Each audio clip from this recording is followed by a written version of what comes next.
had a auger that sort of headed. Oh yeah.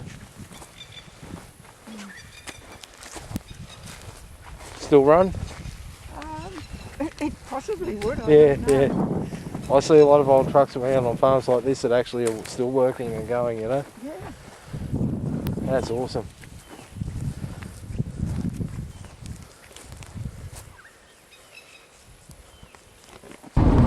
Okay guys, I'm on the way home now. You see, that car wasn't really viable for me. I think he wanted a fair bit of money for it too. I never saw him, but yeah, as you saw, Margaret there took me around and I had a look at everything there, and there's some interesting stuff.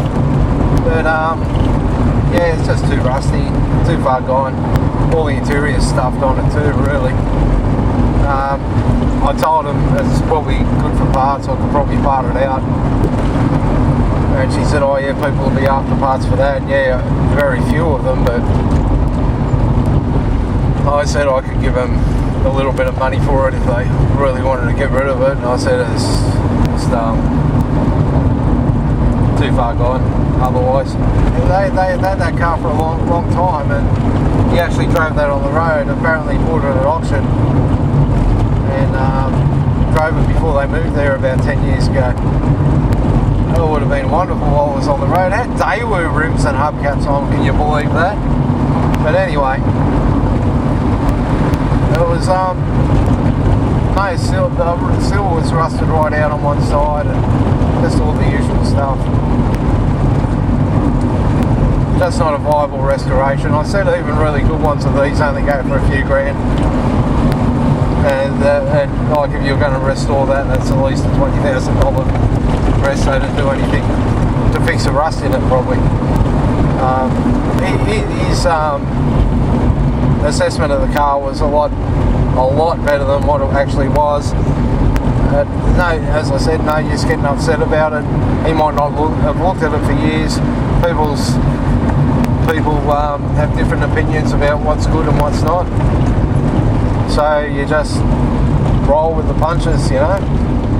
Sometimes you win them, sometimes you lose them. Like sometimes you get something like that Crown the other day. It's supposed to be a heap of crap. I think it's quite solid.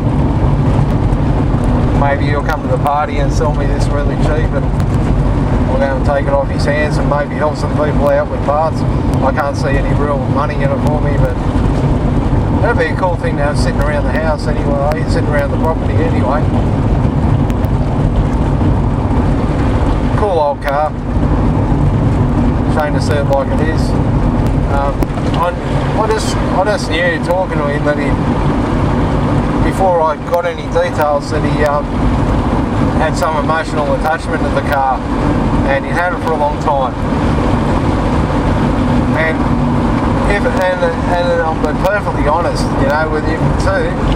I'm really after something like that to restore and drive. So that's how I come across. Oh yeah, that's fantastic. Oh, you know, it sounds awesome, and I really love one of them. I remember seeing one years ago. Blah blah blah, and then he's oh yeah, I'd love to see somebody restore it and get it back on the road. So already he wants me to have it. So if he was there and I was talking to him and it was a viable restoration, I could probably get it a bit cheaper. Anyway, really nice people. Margaret took me around and showed me the place, spent some time with me, and yeah, was very patient. Yeah, we'll see what happens with that. But that was my latest adventure, so, and that's these are the things I do, you know.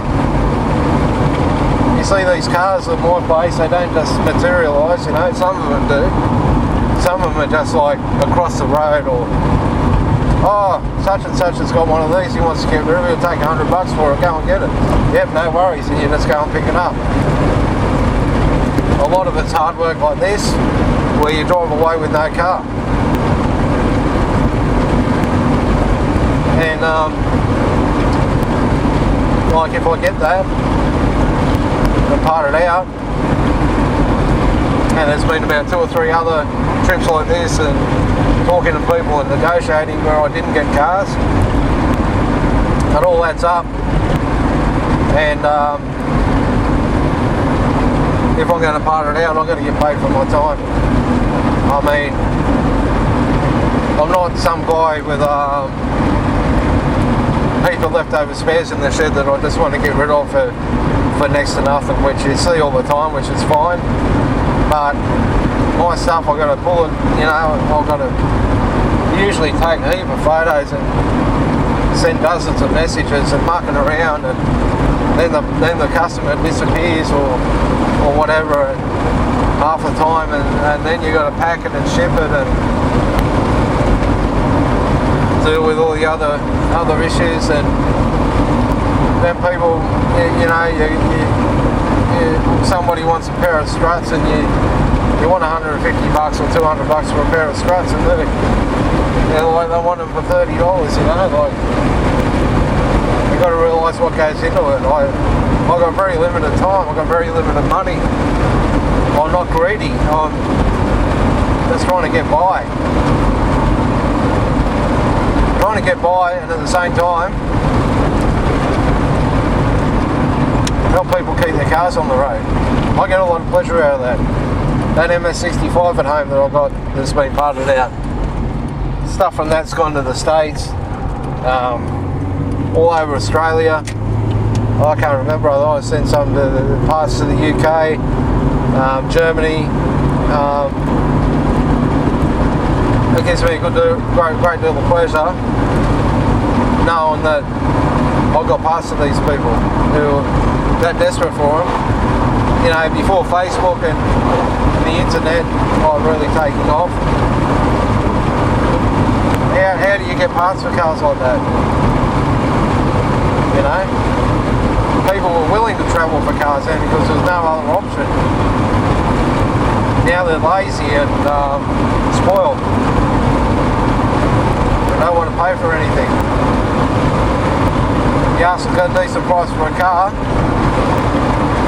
they'd rather wait around 6 months and find some rusted out shit box for $500 than spend the next 3 or 4 years looking at it in the yard till they end up sending it at scrap. Or they're waiting for the mystical granny car that they, you know, that's been sitting in a garage for 20 years. And they get really cheap. They're not doing the scene any good. It's devaluing their own cars, delegitimising the scene. But it'll get serious soon because these cars won't be around, or you won't be able to get parts for them. Yeah, that was that. At least we got to see some cool stuff rusting away in the paddock. Never know, you might see that at home one day. But, you know, I'm not fast. I'm looking now off into the bush there. The house about 500 metres away. I can see cars there. Anyway, see you later, guys.